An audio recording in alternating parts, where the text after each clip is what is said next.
Nunca pensé que acabaría siendo ese tipo que escribe su drama familiar en Internet. Soy informático, no escritor. Paso el día reiniciando routers ajenos, peleando con servidores y explicando por enésima vez que apagar y encender sí funciona. Me llamo Carlos Benítez, tengo 41 años y vivo en un piso pequeño en las afueras de Madrid. Trabajo en soporte técnico remoto para una empresa que da servicio a media España. Así que mis horarios son un caos, noches de guardia, fines de semana con incidencias, festivos con emergencias porque el TPV del bar no va y es Nochevieja. En mi familia yo siempre fui del responsable. El que paga a tiempo, el que tiene nómina estable, el que sabe de números. Mi mala costumbre es que quiero arreglarlo todo con trabajo y horas extra. Mi buena intención siempre ha sido mi peor vicio. Tengo manías tontas. Siempre uso la misma taza azul para el café cuando tengo guardia nocturna. Si me la cambian, siento que algo va a salir mal. No salgo de casa sin tocar 2 veces el marco de la puerta para que el día no se tuerza. Y sigo guardando todos los correos importantes en carpetas con nombres ridículos tipo no borrar o muero. También tengo un defecto enorme, aguanto demasiado. Trago, justifico, me digo ya pasará. Con mi exesposa, eso casi me destruyó. Nos divorciamos hace 3 años. Custodia total para ella. A mí me dejaron visitas supervisadas durante unos meses que, en la práctica, se convirtieron en ya veremos. Te aviso. Lo acepté porque me dijeron que era lo mejor para los niños. Mis niños. Mis gemelos. La última vez que los vi antes de que todo se rompiera del todo, tenían 8 años. 2 críos flacos, idénticos cuando se reían, con el pelo un poco largo y camisetas del Real Madrid que yo mismo les había comprado. Yo era ese padre pesado que llegaba con cochecitos teledirigidos, libros de ciencia y zapatillas nuevas, porque les han quedado pequeñas. Siempre con algo en la mano, como si pudiera comprar el tiempo que me quitaban. Después del divorcio, seguí pagando todo. Pensión, seguro médico, actividades extraescolares. Cuando había excursión, mi ex me escribía: Carlos, falta para el viaje de fin de curso. Dime cuánto y te lo hago por Bizum. Ni gracias. Ni ¿cómo estás? Solo números. Y yo pagaba. Porque eran mis hijos. Porque me había quedado sin casa, pero no sin responsabilidad. El mensaje que lo cambió todo llegó una tarde de miércoles, mientras yo estaba en remoto con 3 pantallas abiertas, una videollamada con un cliente enfadado y el café ya frío. El móvil vibró sobre la mesa. Era ella. Abrí la notificación y vi un párrafo largo. Mira, Carlos, los niños están mayores. No quieren verte. Les da vergüenza que seas su padre. Siempre estás ocupado, siempre vas en chándal, no tienes vida social normal. No les haces bien. Lo mejor es que dejemos las visitas. Tú sigue cumpliendo con el dinero y ya. Me quedé mirando esa frase como si fuera un pantallazo azul en mitad del turno. Les da vergüenza que seas su padre. Sentí como si alguien hubiera desconectado todos los cables dentro de mi pecho. Ni siquiera respondí. Tenía al cliente en el auricular gritándome por un servidor caído y a mi ex diciéndome que a mis propios hijos les daba vergüenza que yo existiera. ¿Carlos? ¿Sigues ahí? Escuché por los cascos. Sí, perdón. Estoy aquí. Terminé la incidencia como un robot. Reinicié servicios, revisé logs, escribí el informe. Mis dedos se movían solos por el teclado. Por dentro estaba vacío. No discutí con ella. No monté escena. Solo escribí. Entendido. Y ya está. Fue el primer disparo silencioso. El primer clic en una cadena de decisiones que, 3 años después, nos llevaría a un despacho de oncología, a un grupo de médicos mirando unos análisis imposibles y a una frase de 5 palabras que haría añicos la vida de mi exesposa. En aquel momento yo solo era un padre sentado frente a 3 pantallas, con la taza azul en la mano y la sensación de haber sido expulsado de mi propia familia por WhatsApp. No sabía que esa misma pantalla, esos mismos mensajes guardados por manía, iban a ser mi salvavidas. Ni que el cuerpo de uno de mis hijos iba a gritar una verdad que nadie esperaba. Pero eso vino después. Primero vino el silencio. Y luego, la enfermedad. Para entender cómo llegamos al hospital, hay que volver atrás. Mucho antes del mensaje. Mucho antes del "les da vergüenza que seas su padre". Conocí a Laura cuando los dos teníamos 20 y tantos. Yo ya trabajaba en informática, ella era administrativa en una gestoría. Nos conocimos en la boda de un amigo en común. Yo estaba pegado a la barra libre, más pendiente del wifi del salón que de la pista de baile. Ella se acercó con una copa en la mano y me soltó. ¿Eres el friki que ha arreglado el proyector? Prefiero técnico audiovisual ocasional, pero sí. Se rió. Tenía esa risa fácil que te hace sentir gracioso aunque no lo seas. Empezamos a salir. Ella era de las que organizaba todo, viajes, cenas, cumpleaños. Yo era el que decía lo que tú quieras y, mientras tanto, revisaba el correo del trabajo. Algún día te van a explotar, me repetía. Mientras paguen las horas extra, que exploten, contestaba. Nos casamos en una ceremonia sencilla. Ella quería algo más grande, pero yo no daba para más. Entre hipoteca, coche y el préstamo para montar un pequeño despacho informático que nunca llegó a funcionar, el dinero estaba siempre cogido con alfileres. A los 2 años nacieron los gemelos. Un embarazo complicado, mucho miedo, incubadora. Yo en el hospital con el portátil, conectándome a la VPN en el pasillo mientras miraba cada 2x3 el cristal de neonatos. Deja el ordenador, Carlos, me decía mi madre.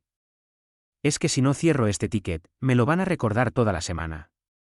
Cuando por fin los tuvimos en casa, yo ya vivía en modo multitarea permanente. Cambiar pañales con una mano, responder correos con la otra. Los primeros años fueron bonitos, no voy a mentir.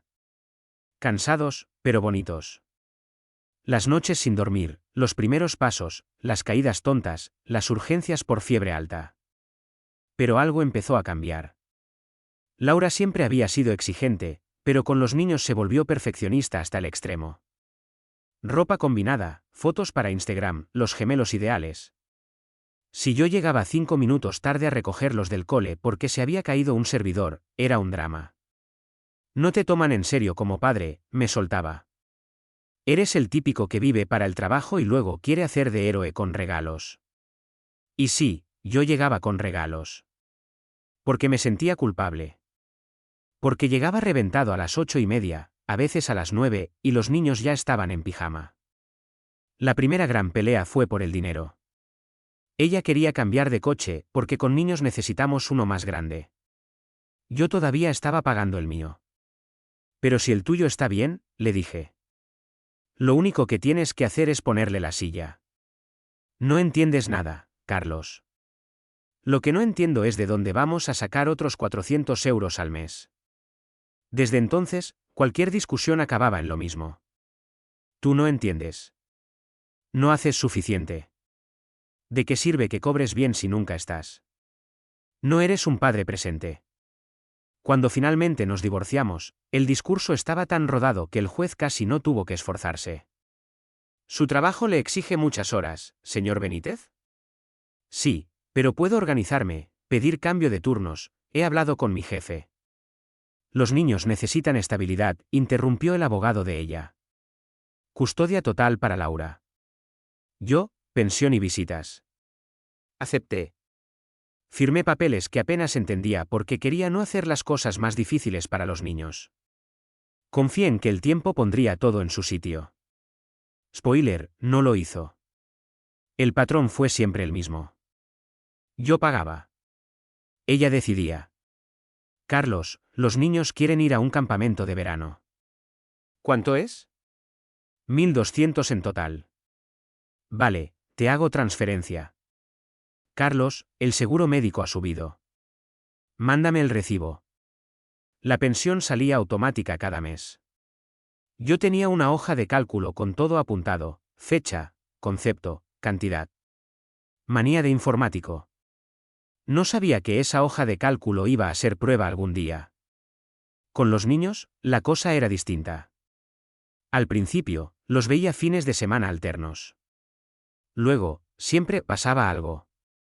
Este sábado no pueden, tienen cumpleaños. El siguiente tienen partido. El otro están con mis padres en el pueblo. Empecé a verlos una vez al mes. Luego una vez cada 2. Cuando estábamos juntos, yo notaba que algo se había metido entre nosotros. ¿Qué tal el cole?, preguntaba. Bien, respondía uno. Normal, decía el otro. Me hablaban de videojuegos, del profe de mates, de un amigo pesado. Pero cuando yo mencionaba el trabajo o les contaba algo mío, se cerraban. Mamá dice que trabajas demasiado. Mamá dice que nunca tienes tiempo. No lo decían con maldad. Solo repetían. Yo seguía pagando. Seguía llegando con zapatillas nuevas, camisetas del equipo, libros de Minecraft y Lego complicados. Necesitaba sentir que aportaba algo más que un recibo bancario. Y entonces llegó ese mensaje de WhatsApp. La frase. Les da vergüenza que seas su padre. No réplicas. No puntos intermedios. Directo al hueso. Ahí entendí que la cosa ya no era solo logística. Era guerra de imagen. Yo era el padre patético en su relato. El que vive en un piso pequeño, come comida recalentada frente al portátil y no sabe disfrutar la vida. Podría haber entrado al trapo. Podría haber sacado pantallazos de mi hoja de cálculo y restregárselos. Podría haber dicho, pues dejo de pagar. No lo hice. Solo puse entendido y seguí trabajando. No sabía que, mientras yo me acostumbraba a vivir solo, a hacer la compra para uno, a calentar lentejas en microondas y a ver series en el portátil al lado de la cama, en el cuerpo de uno de mis hijos estaba creciendo algo que no tenía nada que ver con mis horarios ni con mi ropa de chándal. Una enfermedad que no le importaba quién tenía custodia, quién pagaba más, quién parecía mejor padre en Instagram. 3 años después del mensaje, recibí una llamada de un número desconocido. Era un jueves por la mañana. Yo estaba en pijama, en turno de noche cambiado, con la persiana bajada y la taza azul vacía. Sí. ¿Carlos Benítez? Voz femenina, profesional. Sí, soy yo. Le llamo del Hospital General de Madrid. Soy la doctora Marín, del Servicio de Oncología Pediátrica. Oncología. Pediátrica. Mi cerebro tardó unos segundos en unir esas dos palabras con la siguiente frase. Es sobre uno de sus hijos. ¿Qué le pasa a mi hijo?, pregunté, ya de pie, sin darme cuenta de que había tirado la silla hacia atrás. La doctora respiró hondo al otro lado de la línea. Se notaba que no era la primera vez que hacía esa llamada, pero tampoco se acostumbraba. Su hijo Iván está ingresado desde hace unos días. Tiene leucemia linfoblástica aguda. Me quedé en silencio. La palabra leucemia rebotó en mi cabeza como cuando un disco duro hace ese clic raro antes de morir. ¿Por qué nadie me ha avisado? Me salió, casi sin pensar. Intentamos contactar con usted, pero en el contacto principal solo aparecía la madre. ¿Y ella? Su exesposa considera que usted no forma parte del entorno cercano del niño. Pero el equipo ha insistido en que, siendo usted el padre, debíamos informarle. Sentí rabia y agradecimiento a la vez. Voy para allá, dije. Ni siquiera pregunté en qué planta. Colgué, me puse los vaqueros que estaban tirados en la silla, una sudadera cualquiera, y salí de casa sin peinarme. Ni taza azul, ni supersticiones. El hospital olía a desinfectante y café malo. Pregunté en información, me mandaron a oncología pediátrica, planta 6. Cada paso en el ascensor me sonaba a sentencia. Cuando llegué, la vi a ella. Laura, sentada en una silla de plástico, con el móvil en la mano. Ojeras, sudadera cara, pelo recogido deprisa. Tenía frente a ella 2 vasos de café de máquina. Uno estaba intacto. El intacto, por un segundo, pensé que era para mí. Luego recordé el mensaje de les da vergüenza que seas su padre y se me pasó. Se levantó en cuanto me vio. ¿Qué haces aquí?, susurró, como si yo fuera un ruido molesto. Me ha llamado la oncóloga, respondí. Soy su padre, ¿recuerdas? Nos miramos con un odio cansado. El odio de quien se conoce demasiado. No es buen momento para tus dramas, Carlos. No he venido a discutir. He venido a ver a mi hijo. Ella hizo un gesto con la mano, resignada. Está dentro. Pero no le digas nada raro. Está asustado. Entré en la habitación. El pitido de las máquinas, la luz blanca, el olor a suero. Iván estaba en la cama, más pequeño de lo que recordaba, con el brazo lleno de tubos y la cara amarillenta. «¡Ey, campeón!», dije, acercándome. Abrió los ojos despacio. Tardó un segundo en reconocerme. Me dolió ese segundo. «Hola, papá». Esa palabra, papá, me pegó fuerte. Después de 3 años de distancia construida, seguía saliendo sola de su boca. Hablamos poco. Le pregunté por los videojuegos, por el cole. Él me hizo un par de preguntas sobre el trabajo, medio por compromiso. La doctora Marín entró después, con una carpeta en la mano. Nos pidió que saliéramos al pasillo. La situación es delicada, empezó, sin rodeos. Hemos empezado el tratamiento, pero estamos evaluando la opción de un trasplante de médula ósea. Laura se llevó la mano a la boca. ¿Tan grave es? La leucemia es seria, pero con un trasplante a tiempo las probabilidades mejoran mucho. Lo ideal es encontrar un donante compatible dentro de la familia cercana, padres, hermanos. La miré. Ella evitó mis ojos. Yo me ofrezco, dije sin pensarlo. Hágame las pruebas que hagan falta.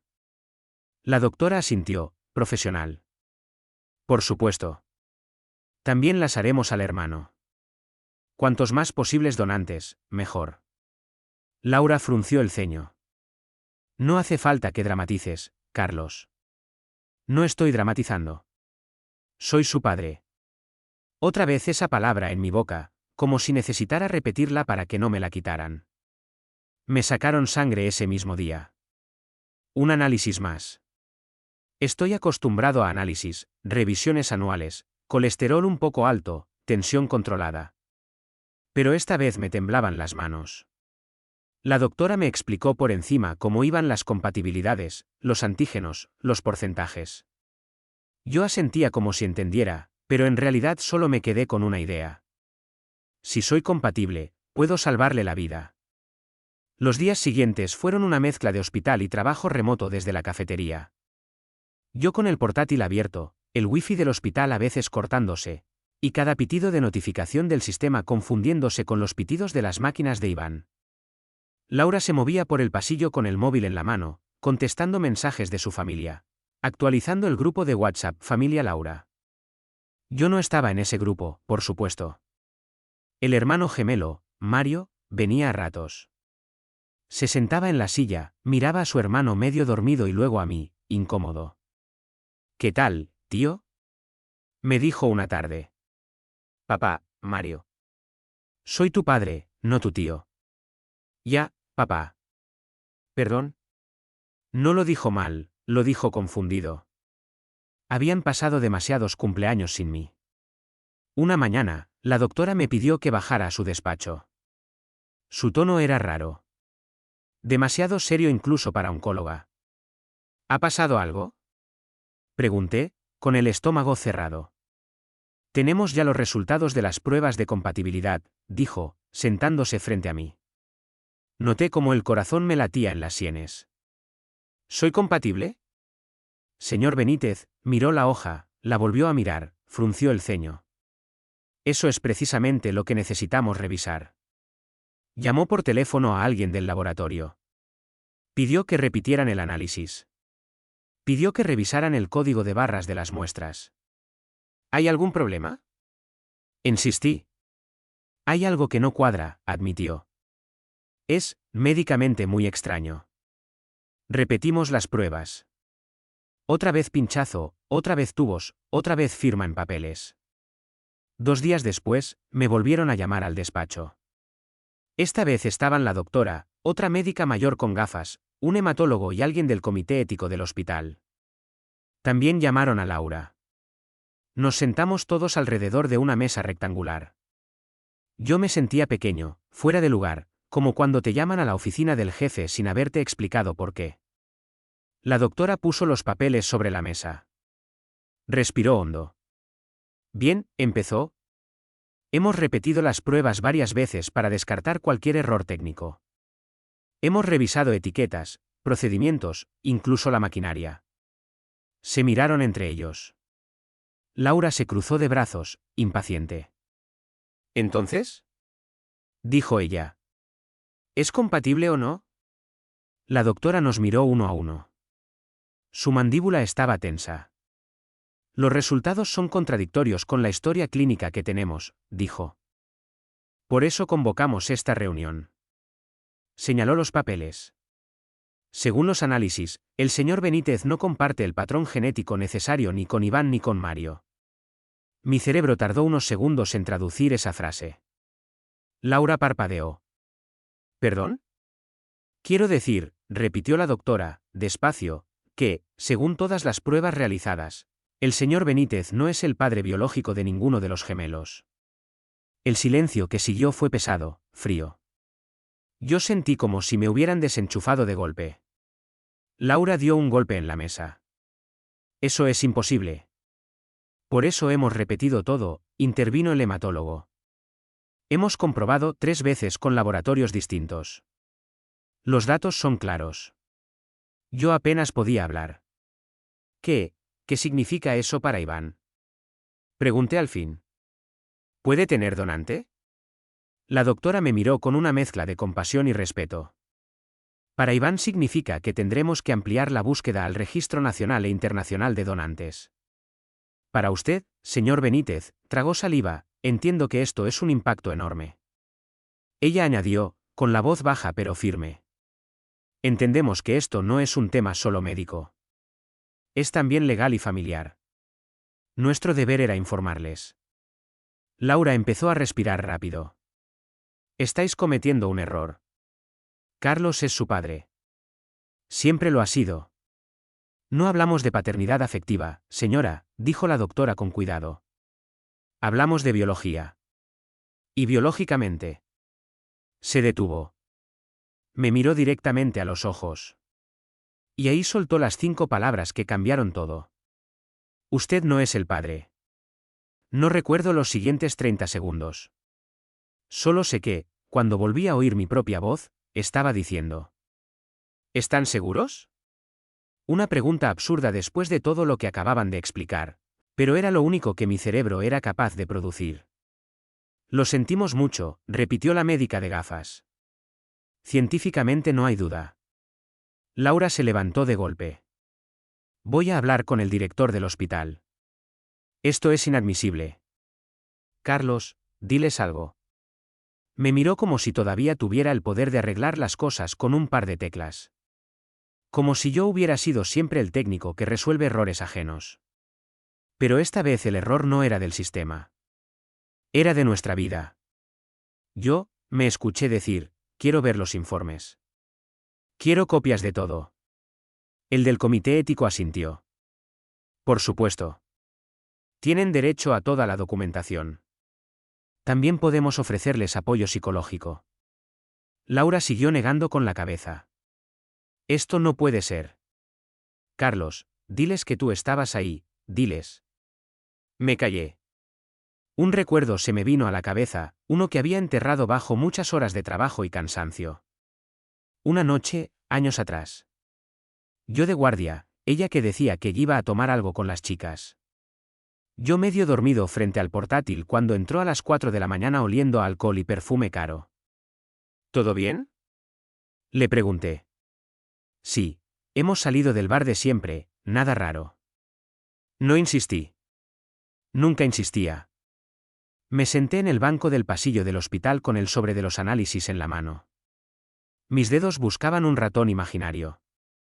Necesitaban hacer clic en algo, volver al terreno controlable de los tickets y las incidencias. En su lugar, solo había cifras, códigos genéticos y mi nombre asociado a la palabra no compatible.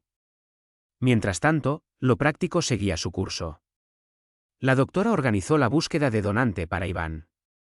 Yo firmé papeles sin saber muy bien en qué mundo estaba. Los días siguientes fueron como vivir 2 vidas a la vez. En una, seguía yendo al hospital, viendo a mi hijo conectado a máquinas, hablándole de tonterías para que no pensara en agujas y tratamientos. En la otra, estaba en casa, delante del portátil, revisando mi hoja de cálculo con años de pagos, pensión, campamentos, seguros, regalos, extras. Cada fila de esa hoja ahora tenía otro significado. No era solo dinero de padre divorciado. Podía ser, legalmente, dinero obtenido con engaño. No me gusta la palabra estafa, pero empezó a rondarme. Una tarde, después de ver a Iván, me encontré con Laura en el ascensor. Estábamos solos. Quiero una explicación, le dije, sin levantar la voz. No pienso hablar de esto aquí. ¿Entonces dónde? Llevo 3 días con informes que dicen que no soy el padre biológico de los niños que he criado. Por los que he pagado, por los que estoy aquí. Ella apretó los labios. No es el momento, Carlos. Iván te necesita tranquilo. La puerta del ascensor se abrió y se fue. Esa noche, en casa, abrí una carpeta nueva en el ordenador. Documentos legales no borrar en la vida. Escaneé los informes del hospital. Guardé los correos de la doctora. Hice copias de seguridad en 2 discos duros y en la nube. Manía profesional, pero también instinto de supervivencia. Duré así una semana, flotando entre el miedo por la salud de Iván y la certeza creciente de que mi vida entera estaba construida sobre una mentira. Hasta que pedí cita con un abogado. No un amigo, no una recomendación de mira, el primo de tal es abogado. Busqué un despacho serio, especializado en derecho de familia. Fui con mi carpeta, mis informes y mi hoja de cálculo impresa. El abogado, un tipo de unos 50, gafas discretas y traje gris, escuchó todo sin interrumpir. Solo hacía pequeñas anotaciones en una libreta. Cuando terminé, levantó la vista. Carlos, lo primero, lo siento. Lo segundo, usted ha hecho lo que tenía que hacer como padre, o, mejor dicho, como persona que creía de buena fe ser el padre. ¿Qué puedo hacer ahora? Pregunté. Me habló de términos que jamás pensé que escucharíamos asociados a nuestra familia. Vicio en el consentimiento. Error en la filiación. Posible reclamación de cantidades. Delito de fraude si se demuestra conocimiento previo. Yo me aferré a 2 ideas. La verdad tenía que quedar por escrito. No quería que esto se convirtiera en un circo para los niños. Quiero protegerles, dije. No quiero que se enteren por un titular de prensa. El abogado asintió. Entonces tenemos que ir despacio, pero con pasos firmes.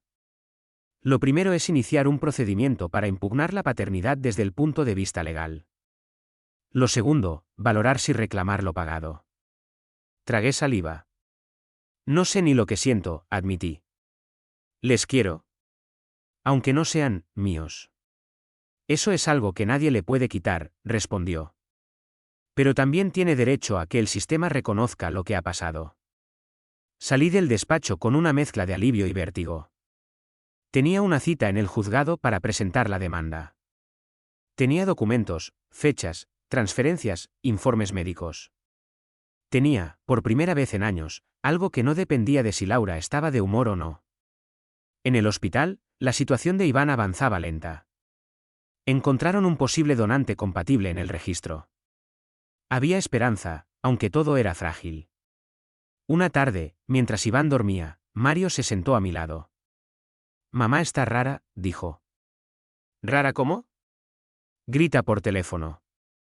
Dice que el hospital está mal, que tú estás exagerando, que el abogado, no sé. Me miró muy serio, para tener 11 años. Papá, ¿es verdad que no eres mi padre? La pregunta me abrió en canal. No podía mentir. No delante de unos ojos que habían confiado en mí desde que eran bebés. Mario, hablé despacio. Los médicos han dicho que, biológicamente, no soy vuestro padre. Pero he sido vuestro padre desde que nacisteis. Os he cambiado pañales, os he llevado al parque, os he enseñado a usar el ordenador. Eso nadie lo puede borrar. ¿Y ahora qué? Buena pregunta. Ahora, dije, los adultos tenemos que arreglar el lío que hemos hecho. Tú solo tienes que concentrarte en estar con tu hermano y en ser niño. Él asintió, pero su cara decía que ya no era tan niño. Los días siguientes fueron un desfile de papeles. Notificaciones del juzgado. Mensajes de mi abogada. Correos de la doctora sobre el proceso del donante. Laura, por su parte, había cambiado de estrategia. Pasó del no eres nada al podemos hablar, no hace falta meter abogados, por los niños. Me escribió un mensaje largo. Carlos, sé que estás dolido, pero esto no tiene por qué destruirnos a todos. Lo importante ahora es Iván. Lo que pasó hace años no cambia que tú has sido su padre. Si empiezas con demandas, los únicos que sufrirán serán ellos. Lo leí 3 veces.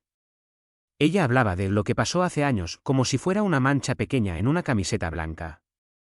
No como si fuera el diseño entero. Le respondí con la frase más tranquila que pude escribir. Por Iván. Estoy en el hospital y seguiré estando. Por lo demás, hablaré a través de mis abogados. Fue mi primer límite claro. Sin gritos. Sin insultos. Solo un corte limpio.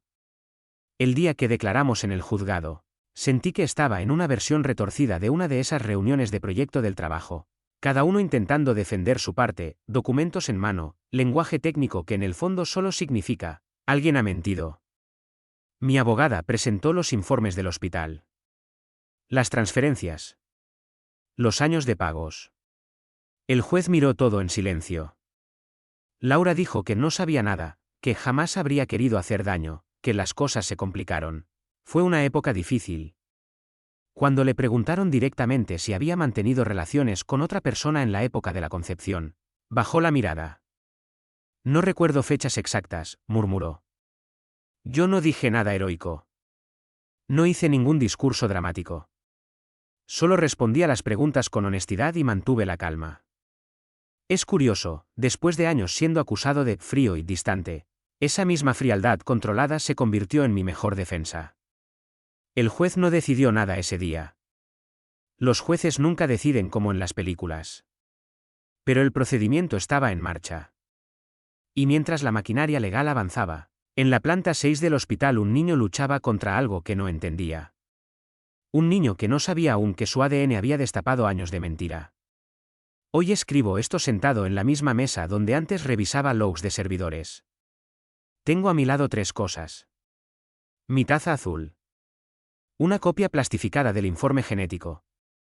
Y un dibujo que me hizo Iván hace unas semanas. En el dibujo salimos él y yo en un banco del parque, con 2 helados en la mano. Arriba pone, con letra torcida. Gracias por venir siempre, papá. Legalmente, el proceso aún sigue. El juez ya ha reconocido que hubo error en la filiación. Se ha abierto la puerta a reclamar parte del dinero que pagué todos estos años. Mis abogados dicen que el caso es fuerte. No voy a mentir, una parte de mí quiere cada euro de vuelta. No por avaricia, sino por respeto a mi propio esfuerzo. Por todas esas noches de guardia, por todas las horas extras, por todas las veces que calenté comida a las 12 de la noche porque tenía que cuadrar las cuentas. Pero hay otra parte de mí que mira el dibujo de Iván y piensa en otra cosa. En el hospital, antes de que le dieran el alta provisional, tuvo un día bueno.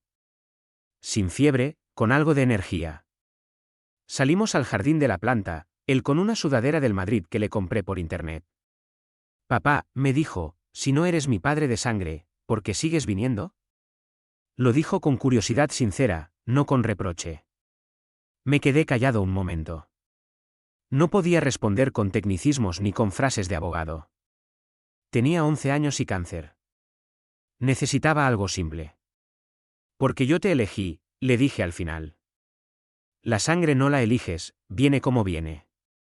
Pero todos los días, cada vez que cojo el metro para venir al hospital, te vuelvo a elegir. Se quedó pensando. ¿Y tú crees que yo te puedo elegir a ti también, aunque mamá diga cosas? Claro que sí. Lo que tú sientes cuenta. ¿Mucho? Sonrió un poco. Entonces te elijo. No lloré. No allí. Esperé a llegar a casa para hacerlo. En cuanto a Laura. Su vida, al menos por fuera, se ha encogido. Sus padres están enfadados, algunos amigos se han ido apartando. Ya no sube tantas fotos perfectas a Instagram. No me alegra. Sería fácil decir que se lo merece, pero la verdad es que lo único que siento es una distancia enorme.